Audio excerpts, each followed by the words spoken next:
Good morning, class, and welcome to another lecture in sustainable energy technology. Today, we will continue our discussion on the various types of energy storage systems. Till now, we have discussed three types of mechanical energy storage systems, namely pumped hydro storage, compressed air energy storage, and flywheel based storage systems. Today we will discuss electrical energy storage systems. Specifically, we will discuss the technology of energy storage through capacitors, which is storing electrostatic potential energy in between two charged plates. You have probably come across the idea of capacitors in your physics classes in the undergraduate and first year levels. Here we will discuss some advanced technologies that has improved the ability of the capacitors to serve as effective storage systems for many advanced renewable energy and electronics applications. So with that, let us start our discussion. So, capacitors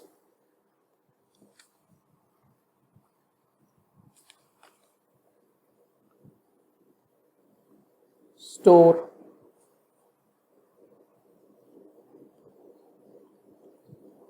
static electric energy between two equal and oppositely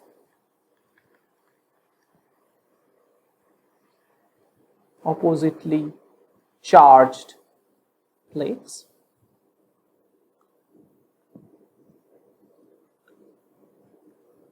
That are separated by a dielectric material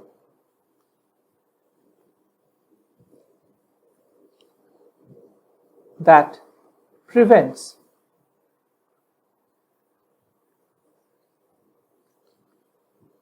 the transfer of charge between the plates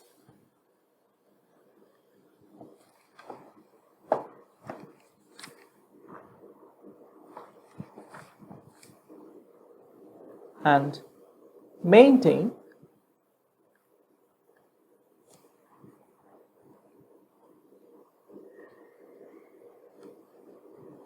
the gap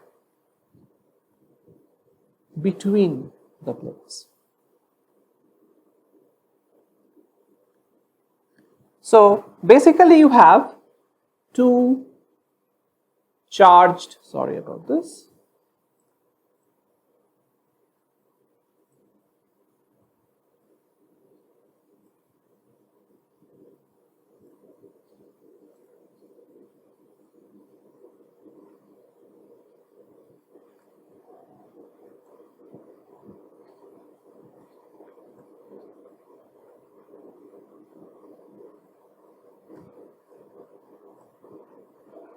this is one charged plate, on the other side is another charged plate.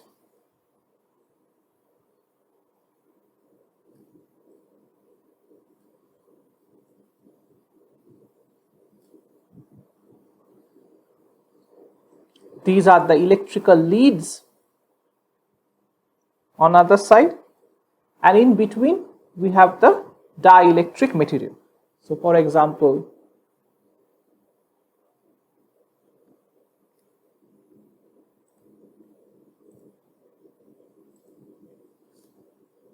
we can have some sort of a dielectric material between them.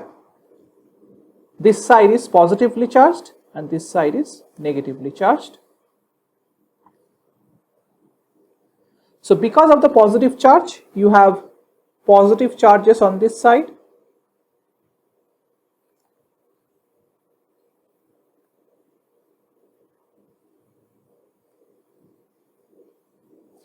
and you have negative charges on this side.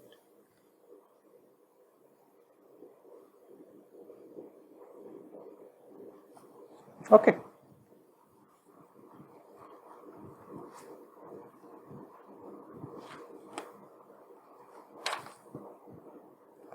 And the distance between the two is d.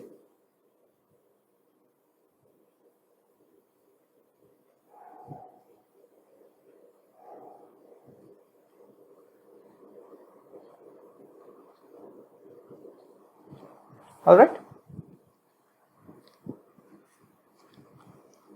So this is basically the classic capacitor system and it's called electrostatic bipolar capacitor. Okay.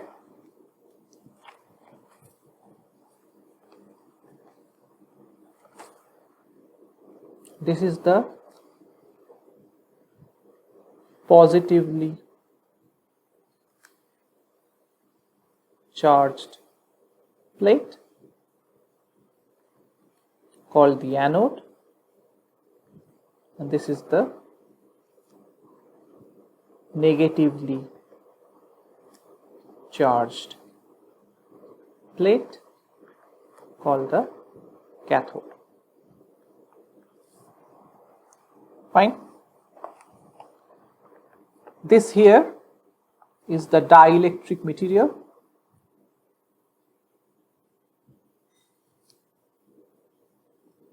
Dielectric material.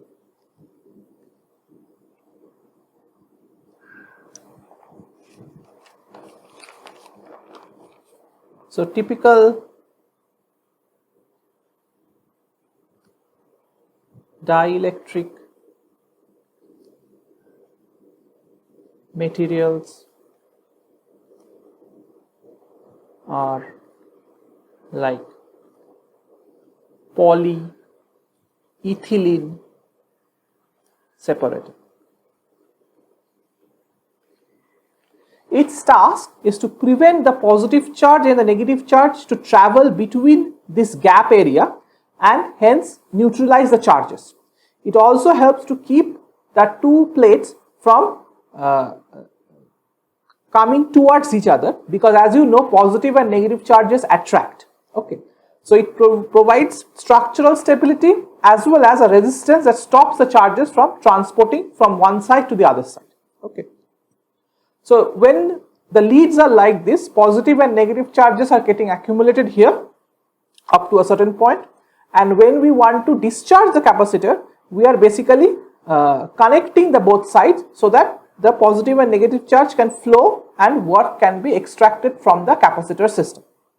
Okay, so that is the idea. So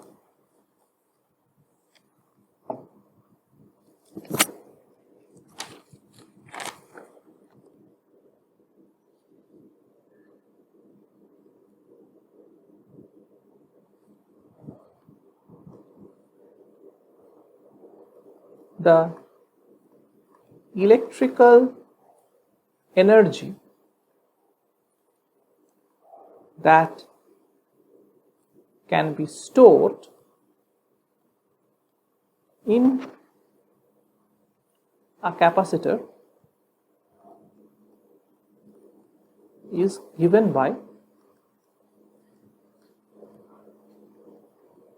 E equals to half C V square in joules, where C is the capacitance in farads or microfarads.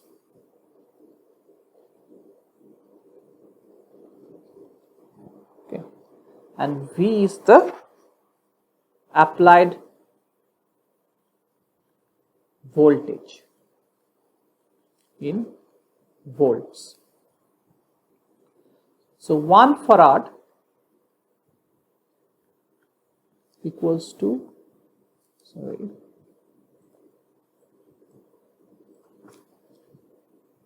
1 coulomb per volt. Okay, so that is the basic unit of capacitance, 1 coulomb per volt. Okay, so basically it's the how much charge is being stored per voltage of potential difference between the two plates. Okay, you multiply it by volt square and you get joules. Okay, so 1 joule is basically 1 coulomb into volt. Okay. So typically for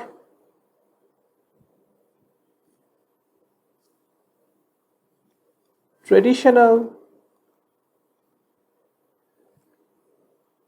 capacitors,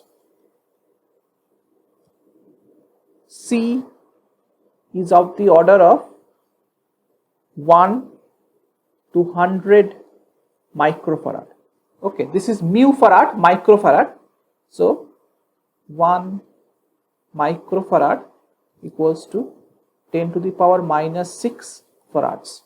Okay, and the applied voltage is of the order of 40 to 100 volts. So typical energies, then if you see here, then E max, the maximum energy stored will be half into 100 into 10 to the power minus 6. This is 100 microfarad, so 100 into 10 to the power minus 6, and maximum voltage is 100 volts. So 100 square, so this is 10 to the power 4. Okay, so 10 to the power 4 and 2 is 10 to the power 6, so this is equals to 0.5 joules. So at the max, a traditional electrostatic capacitor can store about half a joule of energy. So very small amount of energy can be stored. Okay, so this is kind of the smallest among all the potential energy storage systems that we are looking at. About half a joule of energy can be stored in a capacitance plate. So now how to improve the energy storage capacity of capacitors? Okay, so one way is to improve the dielectric material properties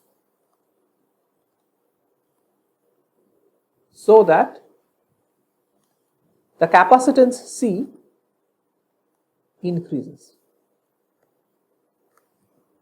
Okay, so that is one way. Another is increase the voltage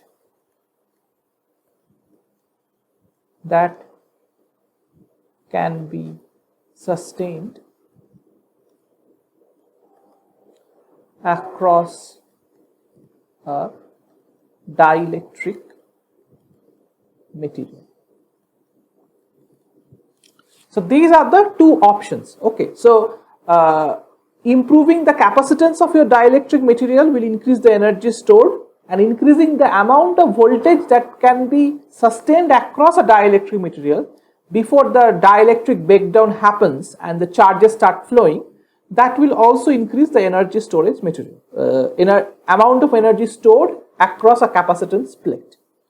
Now, typically, all the technological advancements that we will discuss is this section, improving the capacitance value, that is between the dielectric medium through different types of technologies. It has not been possible to increase the voltage across a dielectric medium significantly. Okay. So,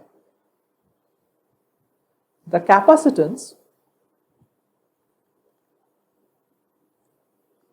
of a dielectric material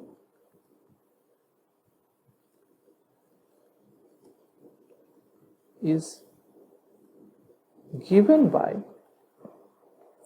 C equals to epsilon naught into epsilon into A by D, where epsilon naught is the permittivity of vacuum. This value is 8.85 into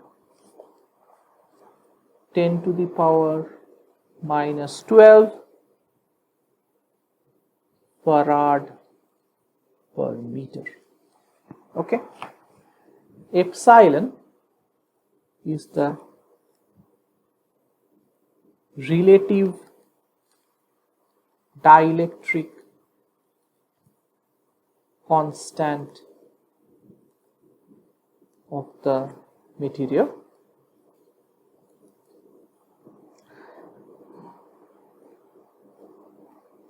A is the dielectric contact area and D is the thickness. So this will be in meter square. This is unitless thickness of dielectric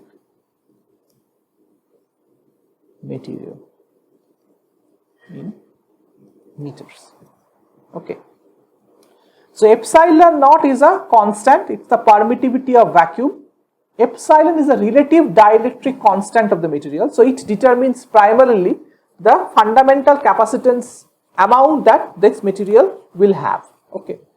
Two other points, the dielectric contact area. So here, if you go back, these are two rectangular plates. Okay. So here the contact area is basically the length of this plate versus the width of this plate along the z-axis. So L into D. So that is the contact area of the dielectric material with the positively charged plate. Similarly, another contact area exists with the negatively charged plate. Okay. So these two is the dielectric contact area A that we are talking about. Okay. The total area of contact between the dielectric material and the charged plates where the charge is being stored. Okay. And D is the distance, thickness of the dielectric material, which is usually the distance between the plates for a traditional capacitor system. Okay, the thickness of the dielectric material and the contact area of the dielectric material with the charged plate. Okay.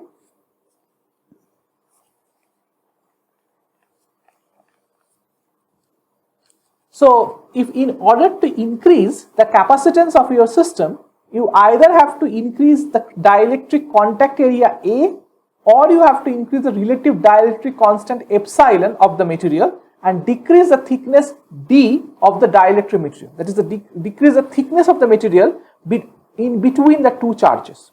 Okay. But remember, there is a trade-off here, because as you make the dielectric material thinner, the chance of the dielectric breakdown happening increases. Okay, so we have to be careful on whether the voltage sustained can be held steady while we are increasing the capacitance by decreasing D or increasing A. So we will discuss those things now.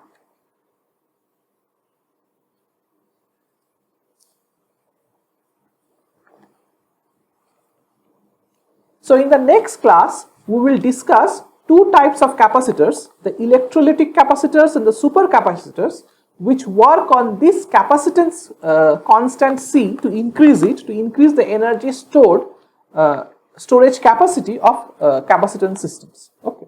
So with that, I will stop for now. Have a good day, and we will discuss in the next class. Thank you.